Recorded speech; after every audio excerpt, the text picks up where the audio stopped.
I talked some friends of mine into going to this little club, late 50s. And what I remember is Maya making her entrance, very tall, very grand, no shoes. Mo and Joe run the candy store, telling fortunes behind the door. That she was an original is certainly an understatement. He began to shout, "Run, Joe, hey, the man's at the door." She was exact and refined with her movements. She was limbs. I mean, she was a beautiful Giacometti sculpture. So you run, Joe, run, Joe, run, Joe, run, Joe, run, Joe, oh. At the time, that was the trend in music, Afro-Caribbean, Calypso, and Maya was known as Miss Calypso. Oh, he's busy in the marketplace, makes me dizzy in the marketplace. 'Tis a wonder to me to constantly see all that happens in the marketplace. That flower girl has an innocent face, the most well-bred in the marketplace. She's a voodoo girl from dusk to dawn. She'll cast a spell just for fun. The voice was no great voice, but she knew how to use it. She's a wonder to me to constantly see all that happens in the marketplace.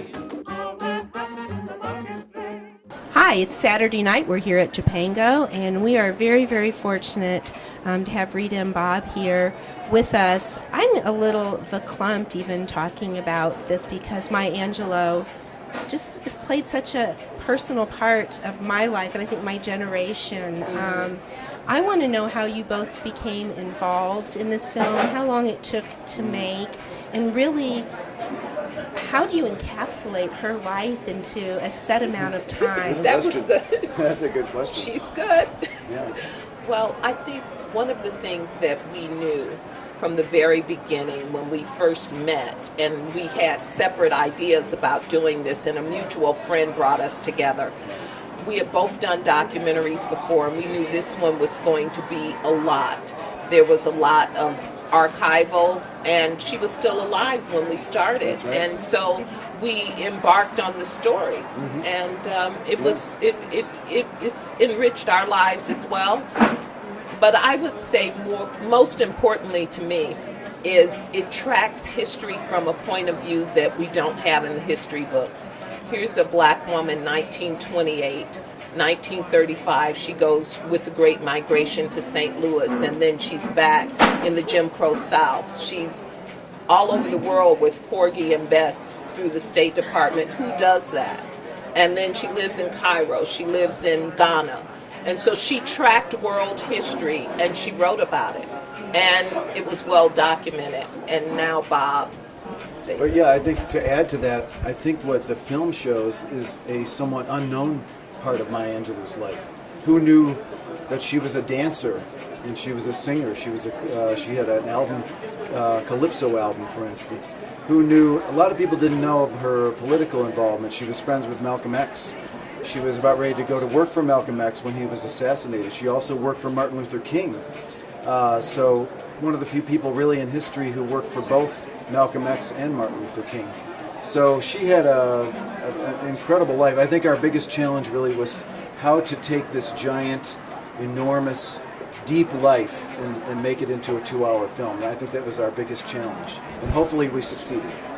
How do you come to a focus in a film when there's such diversity in Maya's experience in her life? I would think that it would be so easy to go off in this direction, and do you bring each other back together? Did you always know how the film was going to start and end, or did it morph completely differently?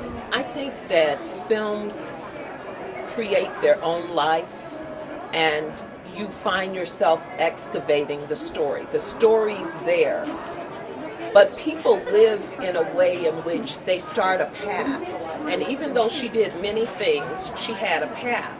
And the quote that we start with in the beginning, you may encounter many defeats, but you must not be defeated. In fact, it may be necessary that you encounter defeat so that you know who you are.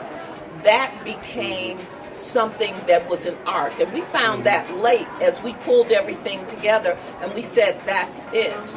Although in a way we knew it.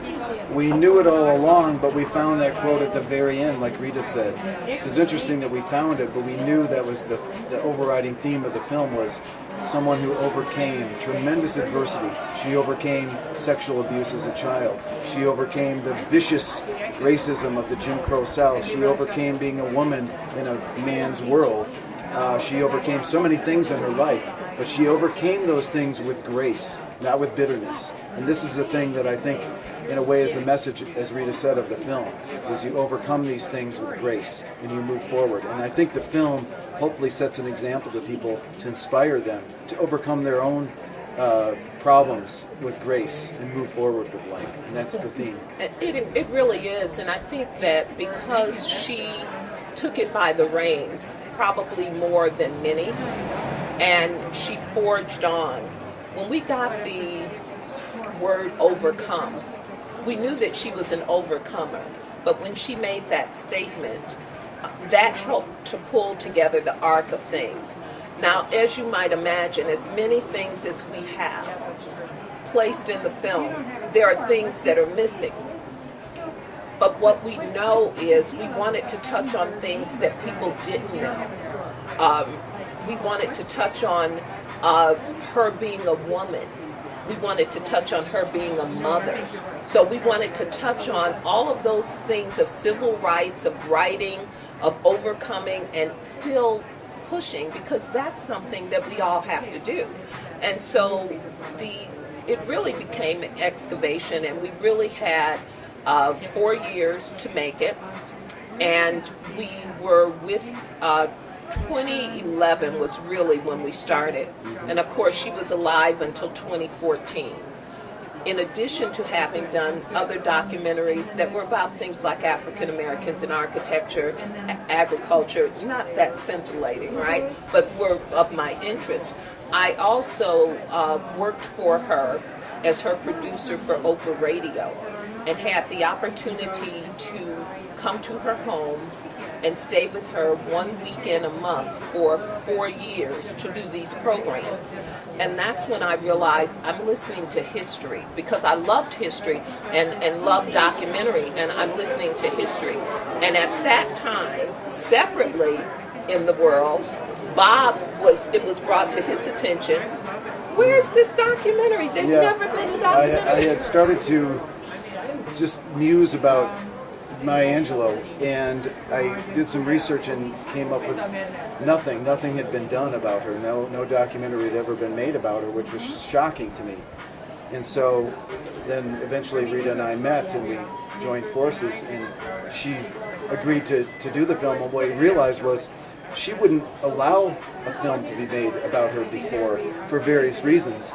So this was just a lot of things converged at the right time. It was the right time, the right people that she trusted with her story, and it came together. So it's quite an honor, really, to be the people that finally made the kind of documentary about her life. It was kind of a daunting challenge that we took very seriously, and hopefully we lived up to that challenge. She blessed you with that, really didn't she? Yeah, She blessed you. So what comes to mind for me is that you took someone that's a hero status to me, to my generation, and you brought humanity into that hero status, because we know she was a great woman. I think she was many times around this planet. She has had lots of experiences, but it's hard to think of her as a mom. It's hard to think of her as a child. And I think the fact that you're bringing that humane side into one of our heroes helps us apply that to the world that we're in now and the people that are in our everyday lives. I think one of the things you'll find is we have a wonderful interview with Guy Johnson. On May 28th, 2014, a lot of people lost an icon, but he was the only person that lost a mother. His interviews are heartfelt and very, very honest. That adds to the film. And I think when you see the film, we see parts of ourselves. Now, we claim Maya Angelou for our generation. we also have to understand that she was there for Common, she was there for Dave Chappelle, she wrote a poem for Michael Jackson, she did a poem for Beyonce and Jay-Z's Baby Blue, she did country music and opened for Martina McBride. She felt that she needed to talk to everybody. So one of the things we really want to do is push this film into the educational arena. I Know Why the Cage Bird Sings is a course adoption for colleges all around the world. And so we want to make sure that this film becomes another component to show how someone's life can be impacted. And she'd be the first to say that she, Martin Luther King, many of the people that she knew, they were just normal people living a life and doing the best they could with what was before them. And so I think the film will show that.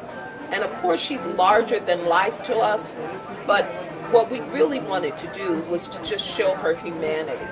Well, thank you so much, and we will see you tonight at Boulder High School. We're excited about it. Thank you for Thank you. having Thank you for us. having Rita. us. Thank you, Thank you. Bob. Thank you.